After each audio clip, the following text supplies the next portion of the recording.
আজি আপোনালোকলৈ লৈ আহিছোঁ নিৰামিষ দালিৰ এখন ৰেচিপি। ইয়াত মই নহৰু পিঁয়াজ একোৱে ব্যৱহাৰ নকৰোঁ আৰু দালিখনৰ প্ৰস্তুতিৰ কাৰণে মই কোনখিনি বস্তু লৈ লৈছোঁ আপোনালোকক দেখাই দিওঁ। ইয়াত প্ৰায় 50 গ্ৰামমান দালি আছে, অলপমান ফ্ৰ'জেন মটৰ আছে। এইখিনি মই ঘৰতে ফ্ৰ'জেন কৰা।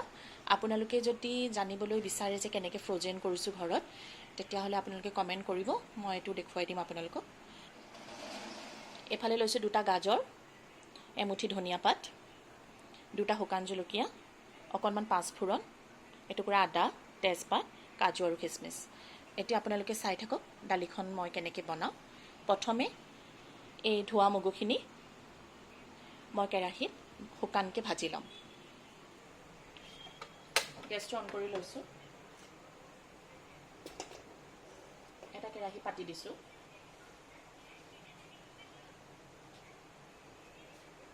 কেৰাহীটো সামান্য গৰম হওঁতে মই ইয়াত মগু দালিখিনি দি দিছোঁ।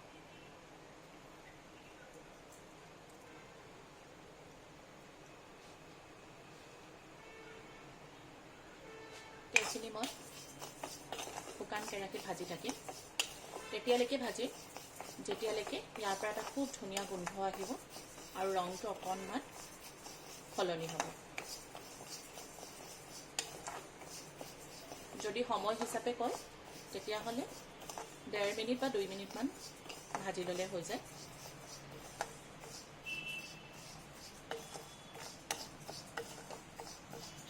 জুই কিন্তু মই হাই ফ্লেমতে ৰাখিছোঁ, জুই কমাই দিয়া নাই।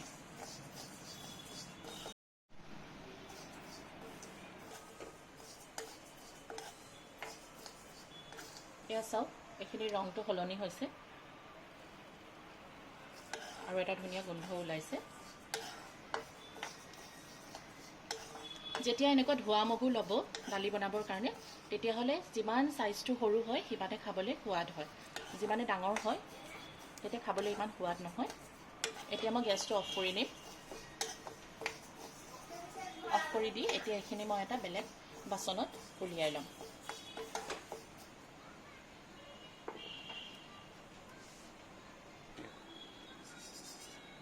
এটা বাচনত মই এইখিনি কাঢ়ি লৈছোঁ।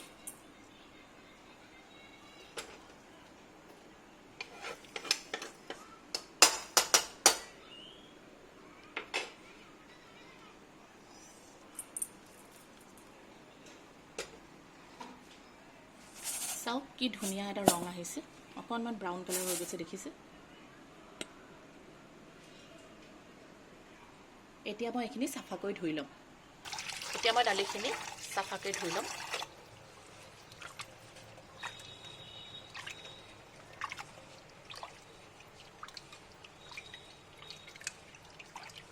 গেছটো অন কৰি ল'লোঁ। কেৰাহীটো যিহেতু শুকানকৈ দালি ভাজোঁতে গৰমেই আছে, এতিয়া মই দালিখিনি ইয়াতে দি ল'ম। জোখত পানীৰ সৈতে দালিখিনি। এতিয়া দালিখিনি অকণমান উতলিবলৈ দি ইয়াৰ ফেনটো মই কাঢ়ি ল'ম আৰু তেতিয়ালৈকে মই গাজৰকেইটাৰ বাকলি গুচাই ল'ম। আৰু 2টা গাজৰ একেটা জোখতে কাটি ল'ম। বৰ সৰুকৈও কটা নাই, বৰ ডাঙৰকৈ কটা নাই।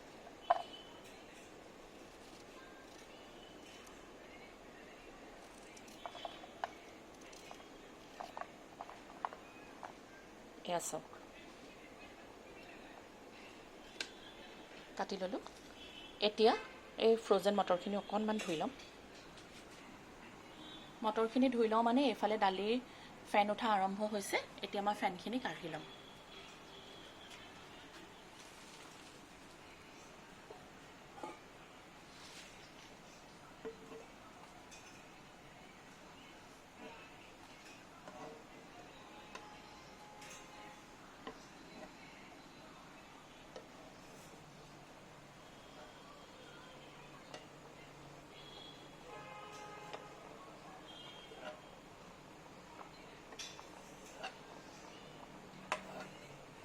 ফেনখিনি কাঢ়ি দিলোঁ।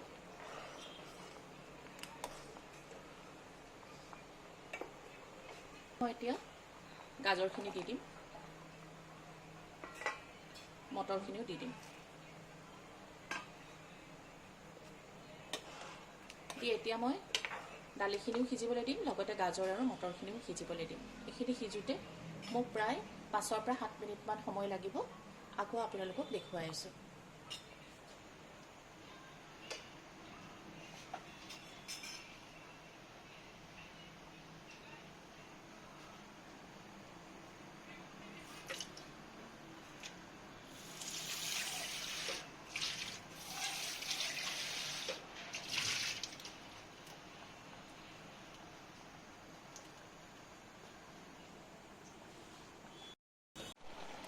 এতিয়া চাওক 7 মিনিটমানৰ পিছত দালিখিনি পূৰা সিজি গ'ল, গাজৰো সিজি গ'ল, মটৰো সিজি গ'ল, ধুনীয়াকৈ সিজিছে। আৰু অলপ সিজিব লাগিব। এতিয়া মই জোখৰ মতে ইয়াত নিমখ আৰু হালধি দি দিম।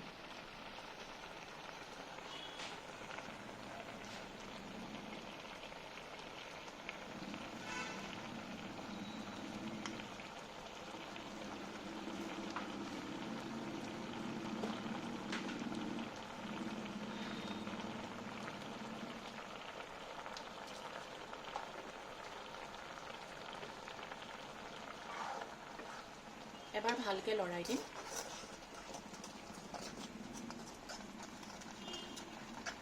এনেকৈ আপোনালোকে অকণমান ঘুটি দিব। ক'ৰবাত যদি অকণমান দালি টান টান হৈ আছে,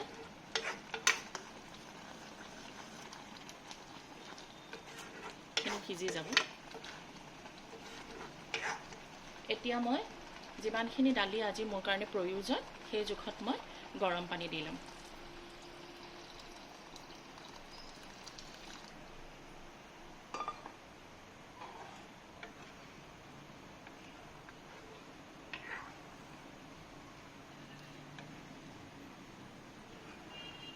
এতিয়া মই এনেকৈ আৰু 2-3 মিনিট সময় উতলিব দিম।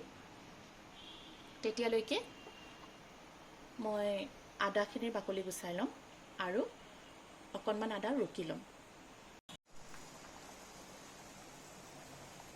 দালিখিনি চাওক সম্পূৰ্ণকৈ সিজি গ'ল, গাজৰো সিজি গ'ল। এতিয়া ইয়াত মই ফোৰণ মাৰি ল'ম। ফোৰণৰ কাৰণে মই ছাইডৰ গেছটো জ্বলাই লৈছোঁ।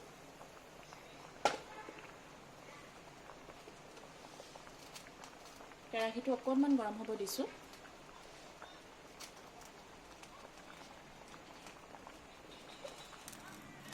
এতিয়া মই কেৰাহীখন গৰম হওঁতে জুইটো কমাই দিম আৰু ইয়াত মই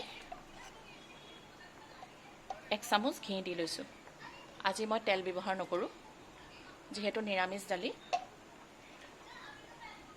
এতিয়া মই কাজু খিচমিচখিনি ঘিতে অকণমান ভাজি ল'ম।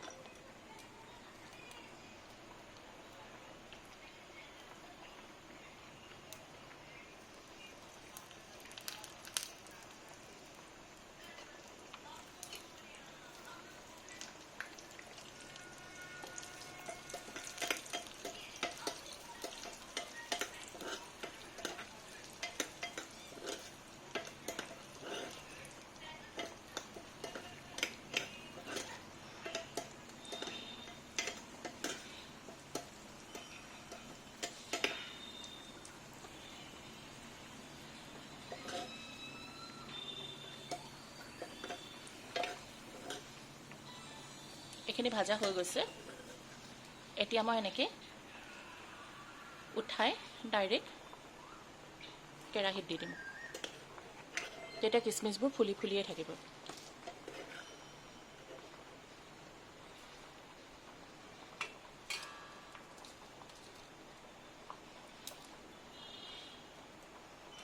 এতিয়া ইয়াৰ ওপৰত মই এই ঘিখিনিৰ ওপৰতে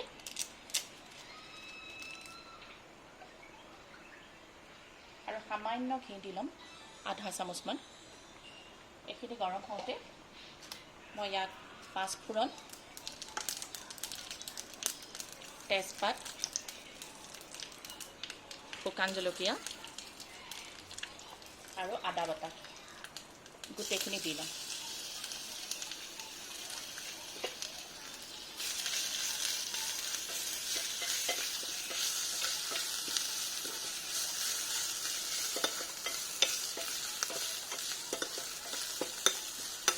এতিয়া গেছটো অফ কৰি দিম। এইখিনি হৈ গ'ল। আদাখিনি যেতিয়া ভাজ ভাজ খাব আৰু অকণমান ধুনীয়া গোন্ধ আহিব, এতিয়া এইখিনি মই কেৰাহীত দি দিম।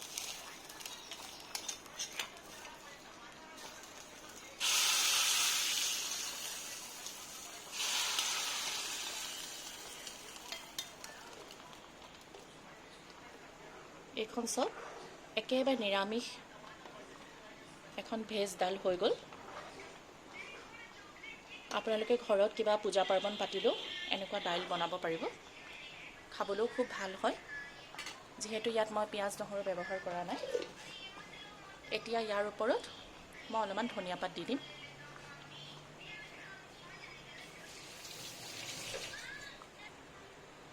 এতিয়া ওপৰতে মই এনেকৈ ধনিয়া পাত কাটি দিছোঁ।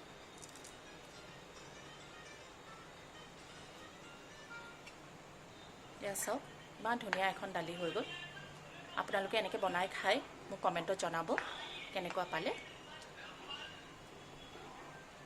এতিয়া মই গেছটো অফ কৰি দিম।